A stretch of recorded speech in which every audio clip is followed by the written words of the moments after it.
bonsoir à tous. Aujourd'hui, nous plongeons au cœur d'une affaire absolument terrifiante. Si vous souhaitez soutenir cette chaîne, pensez à vous abonner et à rester présent, chaque geste compte énormément, et je vous en serai profondément reconnaissant. Commençons. On dit souvent que dans un triangle amoureux, il n'y a qu'une seule personne qui en sort véritablement satisfaite, tandis que les deux autres sont laissés à la dérive, écrasés par la douleur, la confusion et un profond sentiment de trahison. Mais est-il réellement possible de sortir indemne d'une telle situation? Peut-on aimer sans blesser? Ou bien le bonheur d'un couple repose-t-il toujours, inévitablement, sur la souffrance d'un autre? Certaines personnes sont prêtes à tout pour retenir un amour en fuite. Elles se convainquent que tout peut s'arranger. Elles choisissent de pardonner, de patienter, de lutter, de croire que ce qui a été brisé peut encore être reconstruit. Mais parfois, la plus douloureuse des vérités est aussi la plus urgente. Il faut cesser de courir vers celui ou celle qu'on a aimé, et commencer à marcher, lentement, dans la direction opposée. Maria Munoz pensait pourtant avoir construit une vie sans nuages. Sa trajectoire semblait l'emmener tout droit vers un bonheur tranquille. Une carrière prometteuse, un mariage stable, 2 enfants qu'elle chérissait plus que tout. Aux yeux du monde, elle avait réussi. Elle avait coché toutes les cases. Mais ce que personne ne voyait, c'étaient les fissures, invisibles mais croissantes, qui rongeaient les fondations de ce bonheur en apparence parfait. Son mari avait entamé une liaison. Et au lieu de faire un choix, il avait décidé de rester, avec les 2 femmes. Maria, profondément attachée à sa famille, avait choisi d'endurer cette trahison dans le silence. Pendant des années, elle avait accepté cette double vie, persuadée que préserver l'unité du foyer valait bien quelques blessures d'orgueil, quelques nuits sans sommeil, quelques larmes étouffées. Mais ce qui n'était au départ qu'un compromis est devenu une descente aux enfers. L'accumulation des mensonges, des humiliations, du désespoir, a peu à peu étouffé l'amour, puis la raison. Et un jour, ce qui n'aurait jamais dû arriver s'est produit, un geste irréversible. Une tragédie aux conséquences dévastatrices. Une nuit dont personne ne sortirait indemne. Maria Abril Munoz est née le 18 août 1989 dans la paisible commune de Peñuela, au sud de Porto Rico. Elle était la benjamine d'une famille modeste, élevée dans la simplicité mais nourrie d'ambition. Dès son plus jeune âge, Maria se démarquait par son intelligence vive, ses résultats scolaires exemplaires, et une détermination farouche. Elle ne rêvait pas de luxe, mais d'utilité. Elle voulait sauver des vies. Elle voulait guérir. Après le lycée, elle fut acceptée dans une université de médecine réputée. C'est là qu'elle croisa la route de Joël Pell, un médecin en fin de résidence, de 11 ans son aîné. Malgré la différence d'âge, un lien intense se forma entre eux. Leur complicité devint amour. Très vite, ils emménagèrent ensemble. Peu après, Joël demanda Maria en mariage, et elle accepta. En 2011, le couple franchit une nouvelle étape. Ils quittèrent Porto Rico pour s'installer à Laredo, au Texas, tout près de la frontière mexicaine. Ils furent engagés dans le même hôpital. Maria travailla comme infirmière anesthésiste, tandis que Joël devint assistant en chirurgie. Ensemble, ils formaient un duo ambitieux, déterminé à continuer à se former et à progresser dans leurs carrières respectives. Leur situation financière s'améliora rapidement. Ils achetèrent une grande maison dans un quartier calme, possédaient 2 voitures, et vivaient confortablement. En 2015, leur fils Alejandro vint au monde, suivi 3 ans plus tard par une petite Valentina. Après la naissance de leur fille, Maria fit le choix difficile de mettre sa carrière en pause afin de se consacrer entièrement à l'éducation de leurs enfants et à la gestion du foyer. Mais elle n'abandonna jamais ses projets. Elle comptait bien reprendre le travail dès que les enfants seraient un peu plus grands et repasser son diplôme pour exercer de nouveau. De l'extérieur, ils incarnaient le rêve américain. Un couple uni, 2 enfants adorables, une maison accueillante, un avenir radieux. Tout semblait sourire à la famille Pell Munoz. Mais ce que le monde ne voyait pas, c'était l'ombre qui s'étendait peu à peu derrière les rideaux fermés. Un malaise insidieux, une tension sourde, un poison qui rongeait les cœurs. Et puis, ce fut le 22 septembre 2020. Une nuit comme tant d'autres. Jusqu'à ce qu'un appel bascule tout. Un appel passé aux urgences, annonçant que le cauchemar, désormais, ne faisait que commencer. Le service d'urgence reçut un appel angoissé en pleine nuit. À l'autre bout du fil, un homme, paniqué, répétait qu'il avait retrouvé sa femme inconsciente. Il disait avoir tenté de la réanimer, en vain, elle ne respirait plus. Cet homme, c'était Joël. Implorant les secours de se dépêcher, il criait presque à travers le combiné, désespéré, réclamant qu'on envoie une ambulance immédiatement à son domicile. Moins de 10 minutes plus tard, une voiture de patrouille et une ambulance se garèrent en trombe devant la maison du couple. Ce fut Joël qui ouvrit la porte. Ce détail ne manqua pas d'intriguer les premiers intervenants, il portait encore ses vêtements médicaux, une blouse et un pantalon de chirurgie bleu. Un choix vestimentaire troublant, presque déplacé dans un moment aussi critique. Sans attendre, Il leur fit signe de le suivre à l'étage, courant à toute allure vers la chambre conjugale. Là, sur le sol, gisait Maria. Âgée de 31 ans, elle ne montrait aucun signe de vie. Aucun souffle, aucun battement de cœur, mais son corps était encore chaud. Joël affirma avoir pratiqué la réanimation pendant près de 20 minutes, alternant entre le bouche à bouche et les compressions thoraciques. Mais malgré tous ses efforts, Maria n'avait pas repris connaissance. Les ambulanciers prirent aussitôt le relais. Ils mirent en œuvre toutes les procédures de secours disponibles. Mais rien n'y fit. Maria fut officiellement déclarée décédée, sous les yeux de celui qui disait avoir tout tenté pour la sauver. Lorsqu'on lui demanda ce qui, selon lui, aurait pu provoquer un tel drame, Joël évoqua la possibilité d'une ingestion excessive de médicaments sur ordonnance. Des substances puissantes, selon lui, que Maria aurait pu prendre en quantité dangereuse. Interrogé sur un éventuel antécédent de dépendance, il affirma qu'elle n'avait jamais eu de problème de ce genre. Mais il précisa qu'elle souffrait de dépression et d'anxiété, et que son médecin lui avait récemment prescrit un traitement. Il suggéra que Maria aurait pu dépasser la dose prescrite sans s'en rendre compte. Puis, dans un souffle presque hésitant, il ajouta que son épouse traversait une période de grande détresse émotionnelle. D'après lui, elle avait évoqué la veille des pensées sombres, allant jusqu'à parler de mettre fin à ses jours. Mais sur le moment, Joël avoua ne pas avoir pris ses paroles au sérieux. Les policiers lui demandèrent alors de leur montrer les médicaments en question. Joël se rendit dans la salle de bain, en revint avec un flacon, qu'il tendit calmement. Un geste anodin en apparence, mais qui ne manqua pas de susciter des doutes. En effet, les personnes qui mettent volontairement fin à leur jour par ingestion de médicaments ne prennent généralement pas le temps de ranger soigneusement les boîtes ou les plaquettes après coup. Et pourtant, dans cette chambre, aucun emballage vide, aucune trace visible de consommation récente. Le flacon présenté était presque plein. S'il manquait quelques comprimés, cela ne semblait en aucun cas suffisant pour expliquer une issue aussi dramatique. Les agents notèrent immédiatement cette incohérence. Mais il leur fallait désormais attendre les conclusions de l'autopsie et les résultats toxicologiques complets pour comprendre ce qui avait réellement causé la mort de Maria. Tandis que les urgentistes s'acharnaient encore à tenter de faire battre un cœur déjà éteint, et que les enquêteurs commençaient à inspecter les lieux, une réalité glaçante s'imposait. Alejandro, 5 ans, et Valentina, 2 ans à peine, dormaient paisiblement dans la pièce voisine. Ils étaient là, à quelques mètres du drame, inconscients de la tragédie absolue qui venait de frapper leur foyer. Joël précisa aux policiers qu'il avait déjà contacté des membres de la famille, prêts à accueillir les 2 enfants jusqu'à ce que la situation soit éclaircie. Mais malgré toutes les tentatives de secours, malgré l'acharnement des médecins et les gestes désespérés de leur père, Maria ne serait jamais ramenée à la vie. Et une question se posait déjà avec une acuité terrifiante. Que s'était-il vraiment passé cette nuit-là? L'unique témoin direct des événements, Joël, devint aussitôt la personne d'intérêt principal. Il fut emmené pour un premier interrogatoire. Et très vite, ceux qui l'observaient notèrent des détails troublants. Bien sûr, on pouvait penser que son comportement déroutant n'était que le fruit du choc ou du chagrin, mais certaines choses clochèrent immédiatement. Il semblait agité. Ses gestes étaient nerveux, incohérents. Il se levait et se rasseyait sans cesse, parlait de façon décousue, sautant d'un sujet à l'autre. Son comportement désorienté laissait penser qu'il pourrait être sous l'emprise de substances, peut-être des stimulants ou des médicaments pouvant provoquer une transpiration excessive, des spasmes, une agitation musculaire inhabituelle. À un moment donné, un détail retint l'attention des agents. Joël, sans même s'en rendre compte, jouait nerveusement avec ses doigts, triturant machinalement sa blouse, incapable de rester immobile. Un homme ébranlé? Peut-être. Mais aussi, peut-être, un homme dont la conscience était assaillie par un secret plus lourd que la peine elle-même. Dans ses mains, quelque chose attira soudainement l'attention des enquêteurs. Un léger froissement de plastique, presque imperceptible, mais révélateur. Il s'agissait d'un emballage, froissé et dissimulé, provenant d'une aiguille de cathéter, le type utilisé en milieu hospitalier pour administrer des substances dans de petites veines, de manière précise et rapide. Lorsqu'on lui demanda ce que faisait cet objet-là, Joël répondit d'un ton désinvolte, balayant la question comme s'il ne s'agissait que d'un simple déchet sans importance. Mais ce n'était pas le seul élément troublant. Très vite, les policiers remarquèrent qu'un flacon de médicaments, celui-là même que Joël avait précédemment présenté aux forces de l'ordre, avait disparu. En le questionnant à ce sujet, Joël fit mine d'être surpris. Il affirma ne pas savoir où le flacon avait bien pu passer. Malheureusement pour lui, les caméras embarquées des policiers l'avaient filmé en train de glisser discrètement le flacon dans sa poche, pensant sans doute que personne ne le verrait.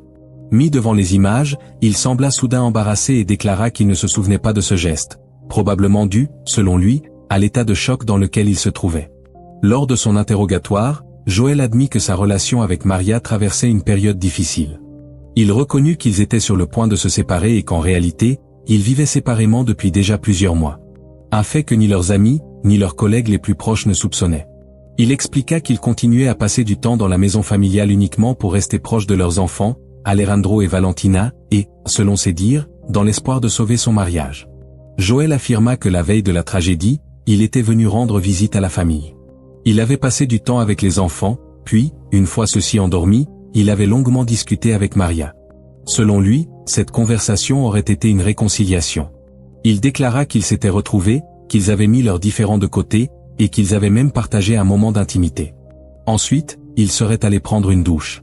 Et c'est en revenant dans la chambre qu'il aurait trouvé Maria inconsciente. D'abord, il pensa qu'elle dormait. Puis, réalisant qu'elle ne réagissait pas, il déclencha l'alerte et tenta de la ranimer. Mais certains détails de son récit ne tenaient pas. Quand les policiers lui demandèrent pourquoi il portait toujours une tenue médicale, une blouse chirurgicale à son domicile, en pleine nuit, il ne parvint pas à fournir une réponse cohérente. Les résultats de l'autopsie, quant à eux, ajoutèrent à la confusion. Aucun signe visible de lutte. Aucune blessure apparente. Le décès avait été récent. Maria était morte peu de temps avant l'arrivée des secours, son corps encore tiède. Mais malgré tout, rien ne semblait coller. 3 hypothèses furent alors envisagées. Un suicide, une overdose accidentelle ou un acte criminel prémédité. Aucune de ces pistes ne fut écartée. Joël maintint qu'ils avaient eu un rapport intime environ 30 minutes avant qu'ils ne découvrent Maria inconsciente. Mais les spécialistes ne retrouvèrent aucune trace physique sur le corps de la jeune femme permettant de confirmer cette version. Rien. Pas le moindre indice. Ce mensonge éveilla de nouveaux soupçons. Voulait-il faire croire à une réconciliation pour masquer un tout autre climat, beaucoup plus tendu, voire violent? L'autopsie révéla également un autre détail troublant, l'estomac de Maria était vide. Joël avait affirmé qu'elle avait pris ses médicaments pendant qu'il se douchait, une absence qu'il estima à 10 minutes maximum. Mais pour les experts, cette version ne tenait pas. Aucun comprimé connu ne peut agir aussi rapidement, au point de tuer une femme jeune et en bonne santé en si peu de temps. Les spécialistes étaient formels, Maria avait été empoisonnée. La substance exacte restait encore à identifier, mais les premiers constats évoquaient une toxicité systémique, entraînant un arrêt respiratoire et une paralysie cardiaque. En clair, quelque chose de bien plus puissant, de bien plus ciblé qu'un simple médicament. Et surtout, une injection. Le pathologiste nota la présence d'une minuscule marque de piqûre dans le pli du coude droit de Maria. Une trace compatible avec une injection intraveineuse, réalisée avec du matériel médical de qualité professionnelle. Le plus inquiétant? L'endroit précis de la piqûre. Il était pratiquement impossible pour Maria d'atteindre seule cette zone, avec une telle précision. Quelqu'un d'autre devait l'avoir fait. Quelqu'un qui savait exactement comment procéder. Une analyse toxicologique détaillée était désormais cruciale pour identifier la substance exacte ayant provoqué la mort. Mais ces résultats prendraient du temps. Entre-temps, les enquêteurs informèrent Joël de leur intention de fouiller la maison. C'est alors qu'il changea d'attitude. Son visage se ferma, sa voix devint tendue. Il protesta. Il affirma que Maria était une femme très réservée, qu'elle n'aurait jamais voulu que des inconnus fouillent dans ses affaires personnelles, surtout si elle avait mis fin à ses jours. Il tentait, maladroitement, d'empêcher une perquisition. Mais pour les détectives, ces objections ne faisaient qu'accroître leur détermination. Quelque chose d'essentiel se cachait peut-être encore, quelque part, entre ces murs. Les enquêteurs lui opposèrent une réponse ferme et sans appel. Tant que la cause du décès n'était pas clairement établie, toutes les hypothèses devaient être envisagées, y compris celle d'un acte criminel. Ils ajoutèrent qu'un mandat de perquisition serait probablement délivré très prochainement, avec ou sans son accord. Ainsi, s'il souhaitait accélérer la procédure et montrer sa coopération, il ferait mieux de consentir immédiatement à la fouille. Dos au mur, Joël accepta à contre-cœur. Mais ses réactions ne passèrent pas inaperçues. Son anxiété, son agitation nerveuse, tout indiquait qu'il avait peut-être prévu de revenir sur les lieux pour dissimuler certaines preuves. Comme il l'avait tenté un peu plus tôt avec le flacon de médicaments discrètement escamoté. Par précaution, il ne fut pas relâché. Il demeura en garde à vue, le temps que les enquêteurs procèdent à une première exploration approfondie de la maison. Dès le début de la fouille, plusieurs éléments étranges vinrent contredire la version des faits fournie par Joël. Il avait déclaré que tout s'était produit pendant qu'il prenait une douche. Pourtant, la cabine de douche était totalement sèche. Aucune trace d'humidité. Pas la moindre vapeur résiduelle sur les parois. Le carrelage ne portait aucune empreinte d'un passage récent. Il n'y avait ni serviette mouillée ni preuve tangible qu'il s'était lavé, encore moins séché. Un détail d'autant plus troublant que l'armoire à médicaments se trouvait dans cette même salle de bain. Selon Joël, Maria aurait profité de son absence pour se procurer une dose mortelle, avaler les comprimés, puis replacer soigneusement le flacon, tout cela à son insu, en moins de 10 minutes. Une version des faits hautement improbable, mais qu'il maintenait sans ciller. C'est alors qu'un agent fit une découverte capitale, dissimulée derrière le pied du lit conjugal, un petit cathéter à ailette, un type d'aiguille spécifique, utilisé pour injecter des médicaments dans de fines veines périphériques. L'objet semblait avoir été jeté à la hâte, dans l'espoir qu'il passe inaperçu. Ce détail éveilla immédiatement un souvenir glaçant, l'emballage plastique froissé que Joël manipulait nerveusement lors de son interrogatoire. Tout portait à croire qu'il l'avait glissé machinalement dans la poche de sa blouse, sans pouvoir s'empêcher de jouer avec sous l'effet du stress. Mais ce n'était pas le seul élément crucial retrouvé ce jour-là. Le plus important, celui qui allait s'imposer comme une pièce maîtresse de l'enquête, fut découvert dans une pièce à part. C'était le journal intime de Maria. Un carnet soigneusement tenu, où elle avait consigné ses pensées les plus profondes, ses tourments, ses espoirs, ses peurs, sur plusieurs années. Et en le lisant, les enquêteurs prirent peu à peu la mesure du drama visible qui s'était joué au sein de ce foyer. Maria écrivait sa peur constante de perdre son mari. Son besoin vital de préserver l'unité de leur famille. Son inquiétude grandissante face aux tensions permanentes qui régnaient à la maison, et leur impact sur Alejandro et Valentina. Ses enfants, elle les adorait. Ils étaient le centre de sa vie, sa raison d'avancer. Elle exprimait, page après page, l'angoisse de voir son monde s'effondrer et l'incapacité à comprendre les changements brutaux dans le comportement de Joël. Elle y relatait aussi l'origine de sa détresse. Plusieurs années plus tôt, Joël avait entamé une liaison avec une autre femme. Une relation qu'il n'avait même pas cherché à cacher. Il jonglait entre les deux femmes, refusant de rompre avec Maria tout en poursuivant sa nouvelle histoire. Ce double jeu la détruisait lentement. Elle n'avait jamais exigé qu'il parte. Elle espérait encore, chaque jour, qu'il reviendrait à la raison, qu'ils choisiraient leur famille, leurs enfants. Mais rien ne changea. Face à la douleur, elle finit par chercher de l'aide. Un médecin lui prescrivit des antidépresseurs. Pourtant, Maria les prenait rarement. Elle craignait les effets secondaires. Elle craignait de perdre le contrôle.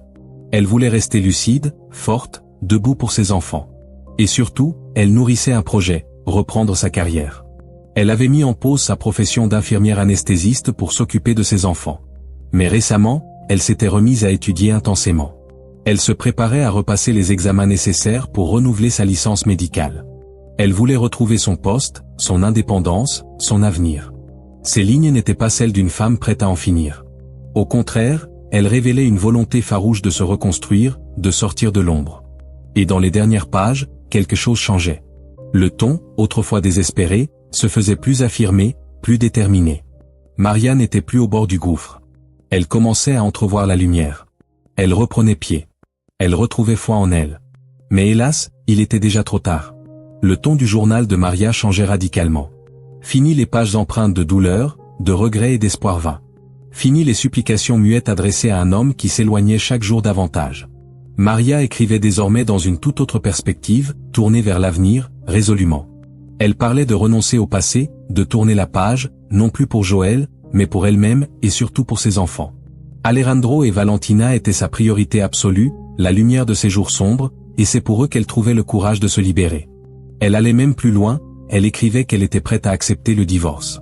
Prête à laisser Joël suivre son propre chemin. Tout ce qu'elle souhaitait, c'était conserver une relation cordiale avec lui, pour le bien des enfants. Elle aspirait à une paix nouvelle. Une paix qu'elle construirait sans lui. À quelques mètres de là, dans la maison voisine, vivait Adriana. Une jeune femme, amie proche et confidente de Maria. Lorsqu'elle entendit les sirènes cette nuit-là, son cœur se serra immédiatement. Quelque chose n'allait pas. Elle le sentait. Et le lendemain matin, en apercevant plusieurs voitures de police devant la maison des Munoz, elle n'hésita pas. Elle s'approcha, inquiète, et demanda ce qui s'était passé. Quand on lui annonça le décès soudain de Maria, elle fut bouleversée. Puis, après un moment de silence, elle dit avoir des informations importantes à partager. Adriana confirma ce que l'enquête commençait à révéler, Maria et Joël ne vivaient plus ensemble depuis près de 5 mois. Joël venait encore régulièrement à la maison, surtout pour voir les enfants, mais la séparation était bien réelle. Elle expliqua qu'autrefois, le couple semblait heureux, uni, complice. Mais il y avait environ 2 ans, Joël, alors âgé de 40 ans, avait commencé à changer. Radicalement. Il perdit beaucoup de poids, se mit à fréquenter intensivement les salles de sport, et développa en quelques mois une musculature impressionnante. Si impressionnante, selon Adriana, qu'elle en vint à suspecter l'usage de substances dopantes. Parallèlement, il transforma complètement son apparence. Nouvelle coupe de cheveux, vêtements tendance, soins esthétiques. Il soignait désormais chaque détail de son image avec une obsession nouvelle. Mais cette transformation physique ne fut rien comparée à celle de son comportement. Adriana décrivit un homme devenu arrogant, égocentrique, souvent agressif. Quelqu'un qui, selon elle, consommait peut-être des produits interdits, un soupçon que Maria, elle, refusait d'aborder. Ce changement profond s'était également reflété dans sa vie en ligne. Autrefois discret, modeste, père de famille exemplaire publiant des photos de ses enfants. Joël était devenu l'opposé. Son profil était désormais saturé d'images provocantes, exhibant son corps, accompagné de légendes ambiguës, comme s'il cherchait à séduire ou à provoquer. Le message était clair, il était libre, disponible, et ouvert à autre chose. Adriana raconta que les problèmes sérieux dans le couple avaient commencé durant la seconde grossesse de Maria. Joël se montrait de plus en plus distant, souvent absent, manifestement irrité par la vie de famille. Il exprimait ouvertement son besoin de liberté, son ras-le-bol de la routine domestique. Maria, malgré tout, faisait preuve d'une patience admirable. Elle espérait qu'après la naissance de leur fille, il redeviendrait l'homme qu'elle avait connu. Mais l'espoir fut de courte durée. Elle découvrit bientôt qu'il avait une liaison. L'autre femme ne tarda pas à être identifiée par les enquêteurs. Son nom, Janet Aronda. Une jeune infirmière du service chirurgical de l'hôpital où travaillait également Joël. Elle connaissait Maria. Elle s'était croisée à plusieurs reprises, échangé des mots polis. Rien ne laissait présager qu'un jour, elle deviendrait sa rivale. En 2018, alors que Maria était en congé maternité, s'occupant de leur nouveau-né, Joël partit en vacances. En Espagne. Avec Janet. Ce fut le point de bascule. Maria découvrit la vérité. Mais malgré cette trahison éclatante, elle tenta de sauver son mariage. Ainsi naquit ce triangle amoureux, qui allait durer près de 2 ans. Lorsque Janet fut convoquée pour un interrogatoire, elle se montra étonnamment calme. Coopérative, posée, elle répondit à toutes les questions sans hésitation. Oui, elle entretenait bien une relation avec Joël depuis plusieurs années. Et oui, ces derniers mois, il vivait avec elle. Elle savait parfaitement qu'il était marié, qu'il avait 2 enfants, et que sa femme n'était autre que Maria, une femme qu'elle connaissait. Pourtant, cela ne semblait pas la troubler. Elle affirma qu'elle croyait dur comme fer que Joël finirait par choisir sa vie avec elle. Elle déclara que jamais Joël n'avait tenu de propos négatifs à propos de Maria. Qu'il ne l'avait pas menacée. Qu'il ne lui avait jamais exprimé la moindre intention violente. Mais ses paroles sonnaient creux. Car derrière cette façade de calme, se dessinait peu à peu le contour d'un homme double, manipulateur, entraîné dans une spirale de séduction, de mensonges et de destruction. Et au centre de ce tumulte, une femme aimante et dévastée, qui avait tout fait pour garder sa famille unie, jusqu'au jour où cela lui coûta la vie. Joël ne parlait jamais ouvertement de violence, affirma Janet. Il se plaignait simplement, encore et encore, que Maria refusait de lui accorder le divorce. Il la dépeignait comme une femme bornée, incapable de lâcher prise. Janet, elle, déclara qu'elle n'avait jamais eu de véritables interactions personnelles avec Maria et n'éprouvait aucune animosité à son égard. Ce qu'elle disait, c'était qu'elle n'avait jamais voulu de conflit. Le soir du drame, elle avait un alibi irréfutable, elle travaillait à l'hôpital, en plein service. Les autorités purent rapidement la rayer de la liste des suspects. Mais ce fut plusieurs mois plus tard que l'affaire prit un tournant décisif. Le rapport toxicologique complet mit près de 4 mois à être finalisé. Et ses conclusions glacèrent d'effroi tous ceux qui y eurent accès. Le corps de Maria contenait un mélange terriblement concentré de 7 substances actives différentes. Des produits puissants. Chacun, à doses élevées, pouvait être mortel. Ensemble, ils ne laissaient aucune chance. Ce qui frappa le plus les enquêteurs, ce fut la nature précise de ces substances. Il ne s'agissait pas de simples médicaments du quotidien. Non. C'étaient des produits réservés au bloc opératoire. Des agents anesthésiants, des sédatifs utilisés pour plonger les patients dans un coma artificiel, des analgésiques puissants. Des médicaments qu'on ne peut obtenir que dans un cadre médical strict. Et Joël, en tant qu'assistant en chirurgie, y avait accès. Il savait parfaitement comment ils agissaient, quelle dose était létale, comment les administrer sans laisser de traces apparentes. Et pourtant, malgré cette accumulation de suspicions, tout cela ne constituait encore qu'un faisceau d'indices. Rien de suffisamment concret, dans un cadre juridique, pour formellement l'inculper d'un crime grave. Jusqu'à ce que la pièce manquante tombe. Le jour même où les résultats toxicologiques furent officiellement étudiés par les enquêteurs, ils obtinrent enfin assez de preuves pour passer à l'action. Joël, qui avait jusque-là échappé à toute arrestation, fut interpellé sans ménagement, chez Janet Aronda. Il ne résista pas. Il resta calme. Mais aussitôt, il demanda à parler à un avocat. À partir de ce moment précis, il ne fut plus considéré comme un mari endeuillé. Il devint le principal suspect dans une affaire de meurtre avec préméditation. Face à ces nouveaux éléments, les enquêteurs décidèrent de réinterroger Janet. Quelque chose leur disait qu'elle en savait plus qu'elle ne l'avait laissé entendre. D'abord, elle refusa de coopérer. Elle resta silencieuse, fermée, esquivant toute question.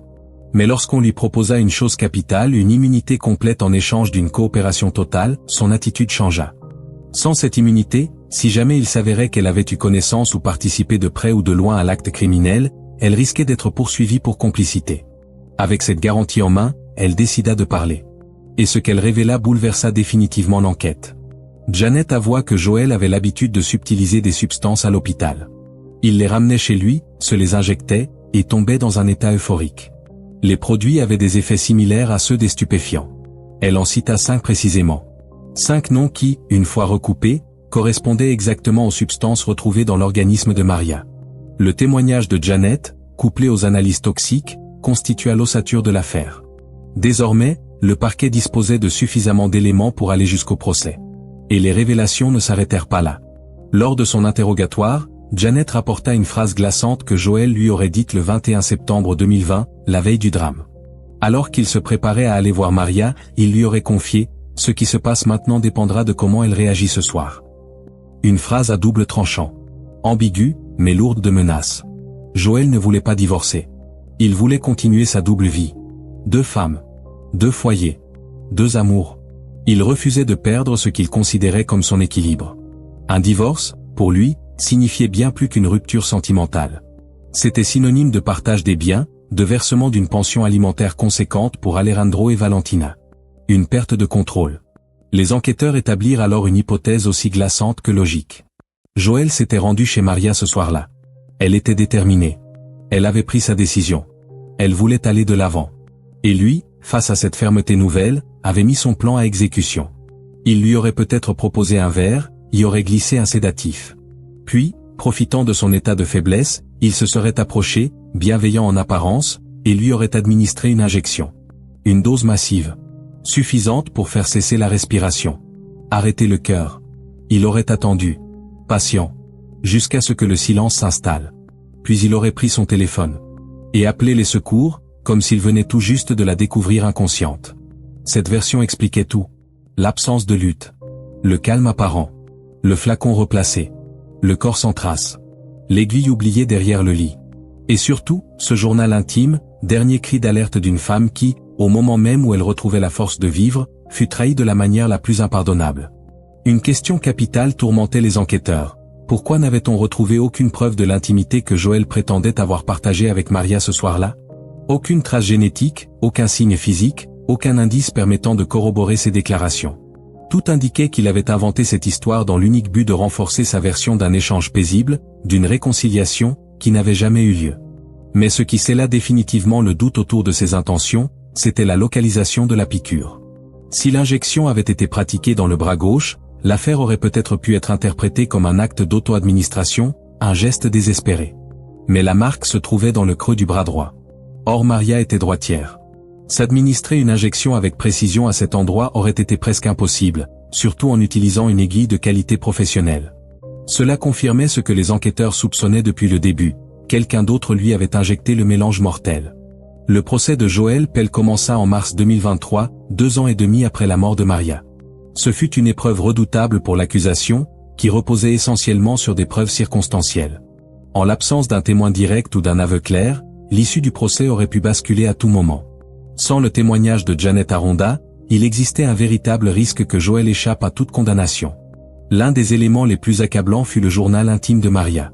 Un carnet débordant de projets, d'espoir, de résilience. Aucune mention de pensée suicidaire. Aucune trace de renoncement. Au contraire, on y lisait la volonté ferme d'un nouveau départ, d'une reconstruction personnelle et familiale. Joel avait réussi à faire disparaître la seringue ayant servi à administrer la dose fatale. Mais il perdit le contrôle sur un détail, l'aiguille, oubliée sous le lit. Il est probable qu'il était lui-même sous l'influence de substances au moment des faits, ce qui aurait altéré sa lucidité et son sang-froid, l'amenant à commettre cette erreur. Confronté à l'accumulation des preuves, Joel finit par admettre avoir injecté quelque chose à Maria. Mais il ne fit que déplacer sa version des faits. Il prétendit que son épouse était dans un état d'agitation extrême, qu'elle se comportait de manière irrationnelle, et qu'il avait simplement voulu l'apaiser. Selon lui, Maria avait pris elle-même une trop grande quantité de médicaments, et l'injection n'aurait fait qu'aggraver les effets déjà présents. Il nia farouchement toute intention de nuire. Mais ses arguments s'effondrèrent face à la réalité médico-légale. L'autopsie avait parlé. La combinaison des substances, le dosage, l'absence de toute trace d'auto-administration. Tout pointait vers un acte prémédité, soigneusement orchestré. Le 30 mars 2023, le verdict tomba. Joël Pell, 45 ans, fut reconnu coupable de meurtre au premier degré, ainsi que de falsification de preuves. Il fut condamné à la prison à vie, avec une possibilité de libération conditionnelle après 30 années d'incarcération. Ainsi s'achevait ce procès long, douloureux, mais nécessaire.